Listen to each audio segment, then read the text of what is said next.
Hey, my name is Dan. I used to work at the biggest dealership in the country, and now I teach fine folks like you how not to get fucked when buying a car. Now, in this video, I want to talk to you about how to properly test drive a car.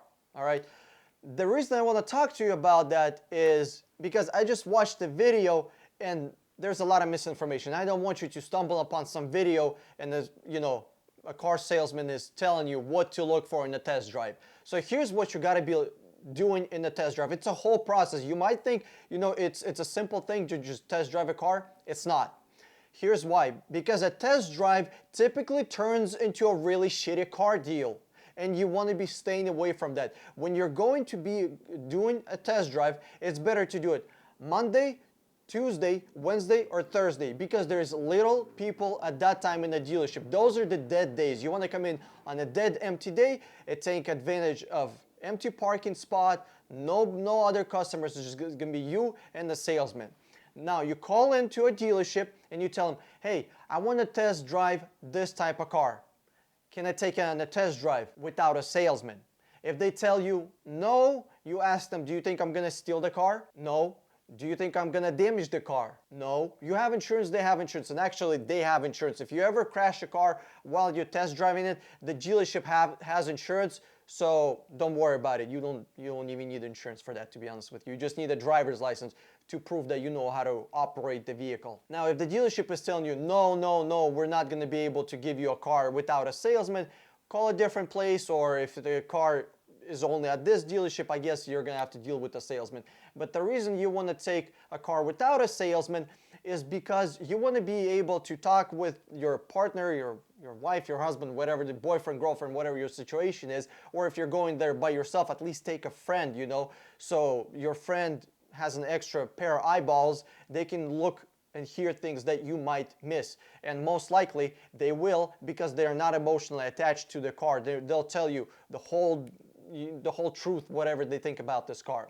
Now, what they think about this car and what you think about this car. You're not test driving this particular car. You're test driving a whole model. Let's say you're driving a 2015 Ford F-150. You're not test driving that Ford F-150. You're test driving every Ford F-150 for that model. When you're test driving this vehicle, you gotta keep in mind that you're driving pretty much the whole lineup of those cars, the whole entire model of those cars. If you don't like this one, guess what? The next one you're gonna drive from the same manufacturer, same year, and same model, it's gonna feel exactly the same. Unless the car has been beat up or it has been an accident, there's those type of things, okay? When you get to the dealership and you're ready to test drive a car, the chances are that there's going to be some things that you don't know about the car. Ask a salesman to do a walk around. Salesmen love doing walk around, and you actually get to learn about the car. Now you don't have to be trying to finger fuck the car and figure out what these buttons do, how do I open that, what's that. A salesman will tell you everything you need to know about the car. But most likely you know a lot of stuff, but if you don't, ask the salesman to do a walk around. He's going to be trying to sell you and stuff a little bit, blah, blah, blah, But mostly he's going to show you what the buttons do, how the car functions, if there is anything about the car that you don't know. For example, a lot of cars have like hidden storage areas, hidden buttons, and a bunch of things that you don't know how to operate and you don't know how to use. A salesman is going to tell you all about that. Then you say, thank you, appreciate it. I had a scheduled test drive. Me and my friend are going to go for a test drive. I'll see you in about an hour. Sounds good? Perfect. Salesman goes back in, you get in a car, you go for a test drive. If they tell you, hey, the salesman really wants to come with you, or really they're really insisting, you again ask them, do you think I'm gonna steal the car? Do you think I'm gonna damage the car? Like, you have a copy of my driver's license, which they will ask you, and the reason they're asking you for it is because they're already starting to fill out the paperwork. The reason they ask you for the driver's license is not to make sure that you don't run away with the car. None of that shit. They have insurances. If people were stealing cars from a car dealership, it would be the biggest blessing they could possibly have. They would be getting rid of cars just like that. The reason they ask you for your driver's license is so they could start filling out information about you. They're going to start filling out the forms. All you have to do is you're going to come in. There's already going to be a printout with the price, with monthly payments, with your name on it, with your address on it. I mean, they are really good at what they do. If there is a second car that you want to test drive and this dealership happens to have it, right, that's not a problem. Ask him for a second car.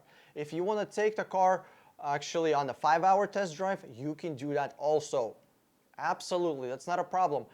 When I used to work at the dealership, there were people that said, hey, I want to test this out with my family. I said, not a problem. I didn't go with them, obviously, for 5 hours, you know. But if they want to go out and test this thing out with their family, do some grocery shopping or go to church or whatever, go for it. After you're done with the test drive, hand over the keys to the salesman, say thank you, and get in your car and get the hell out of there. If the salesman is telling you, let's go look for numbers, look for pricing, whatever they're gonna tell you, they can tell you anything. Don't go with them. Just don't. The only reason the salesman is bringing you to a dealership is to sell you the car. You really think they're gonna be doing something else besides trying to sell your car at the car dealership? What else you expect to happen in there? So if you haven't done your research, you're gonna get taken advantage of. It's simple as that. And there's only 2 reasons why you should be going to a car dealership. Number 1, to test drive a car that you haven't driven before. And number 2, to pick up the car. That's it. Literally, that is it. You don't even need to go to the dealership to inspect a car. Because I know you know nothing about cars. It's better to hire somebody else who knows about the cars and who has the tools. Even let's say you know a few things about the car. Do you have a good computer to read the codes? That's at least $2,000. Do you have tools? Do you have a lift that you're gonna bring with you? Probably not. It's better to pay a professional that's gonna take a look at the car and they're gonna tell you what the hell's going on with the car. Let's say you buy a car, you inspected the car, you paid a professional $120, they inspected the car, and you still don't like it because they found a problem. Congratulations, you just saved yourself thousands of dollars, whatever it cost you, to fix that problem. You traded $120 for thousands of dollars. I think you got a great deal. Move on to the next car. Next car, you're gonna inspect again, you're gonna pay again. It sounds like you're wasting money. Trust me, you are not wasting money. That is the best way you can spend $120 is by paying a professional to inspect your car. After your car is getting inspected, you're gonna be buying it, and let's say something breaks within a week, 2, 3, 4, 5, whatever, weeks, months, right? Something breaks.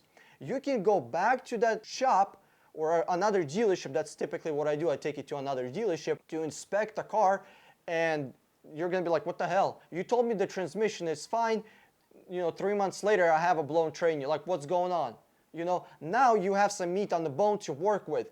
Before that, if you go to a dealership without a pre-purchase car inspection, the dealership is gonna be like, well, you inspected the car, you knew what you were buying, you were happy with what you were buying, but now you actually have some paperwork. And you know, if there's a real shitty situation that you get yourself into, the more paperwork you have on your side, the better it is. Trust me. Hey, if you enjoyed this video, give me a thumbs up below and click the subscribe button over my head, or watch one of those 2 videos if you want to see more money saving tips about cars. This is Dan with 60 Minute Car. I'm signing out, and I'll see you on the internet.